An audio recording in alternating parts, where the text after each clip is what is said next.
So once we've opened our partner's guard, we have to get around the legs. The legs are some of the things that make my opponent most dangerous. The first guard pass we're going to learn is the safest, in my opinion, as well as one of the most effective for a new person. It's called the double under pass, also known as the double under stack pass.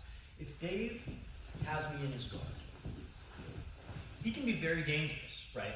So, you know, he has arm bars, triangles, collar chokes, all these sort of things that are fundamental but also very dangerous. So once I've opened that guard, I want to make sure it doesn't reclose by having my knee up in the middle in what we like to call combat base.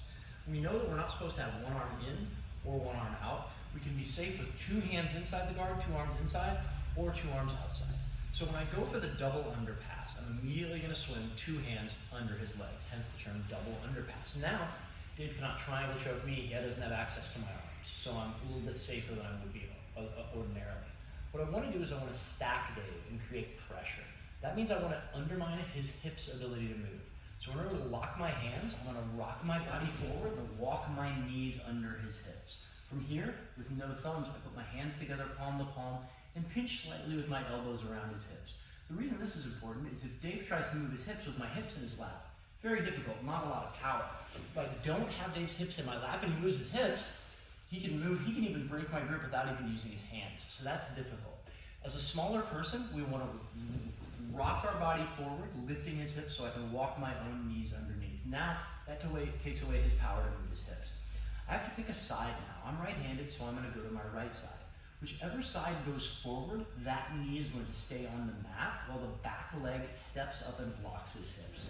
So my right knee goes to his armpit and my left leg steps up. As you can see, my left knee is supporting Dave's hips to keep him in the air. My head's up for the sake of teaching, but I would have my head down, putting a lot of pressure on Dave in this position.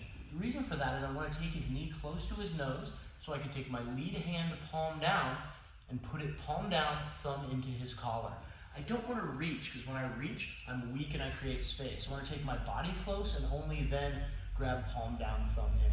My other hand is going to reach back for cloth. You can grab the belt, you can grab the pants. I prefer to put 4 fingers into the pants right at the coccyx, what I like to call the creeper grip. It allows me to lift Dave's hips and keep them off the mat. At this point, I'm going to sprawl back and put my toes on the mat, and my knees aren't going to hit the mat again until I pass. A lot of pressure on Dave here. I'm having a lot more fun than he is, and so I'm not in a hurry to advance position. What I'm going to do now, you see my chest is pointed down towards Dave. I'm going to blade my chest backward and shove it forward to straighten his knee out in front while I maintain my grips.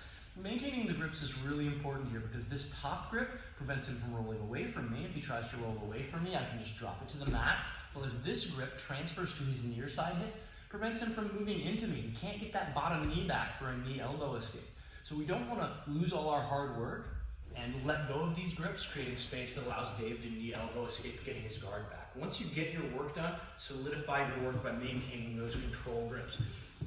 Also, if you can control a human's whole body with your 2 hands, it's a very strategically advantageous position, so don't give it up. So we've opened the guard. He can't reclose it. Immediately, I'm going to swing 2 hands outside of his guard. I rock my body forward and put my knees under his hips. Notice that my toes are active, which means my toes are under me. So I can push forward, providing pressure. I don't want my toes to be flat, like dead toes, active toes. Hands come together palm to palm, elbows pinch around his hips. I pick a side. I'm going to go to the right. Knee comes forward, back leg steps up, shelving his hips. My body comes down, taking his knee toward his nose. Only then do I reach with my hand, palm down, thumb in for his collar.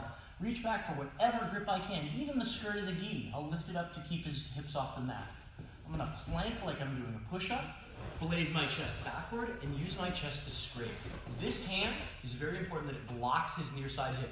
If you don't have a grip, it's okay to just put your hand on the mat by his hip so that if he tries to move his hips away, my hand can just follow it. That way we stop him from recovering the guard. The guard is something that we really want to be around, we want to get around as soon as possible and as safely as possible. I love the double under pass because it's much more comfortable for me than for my opponent.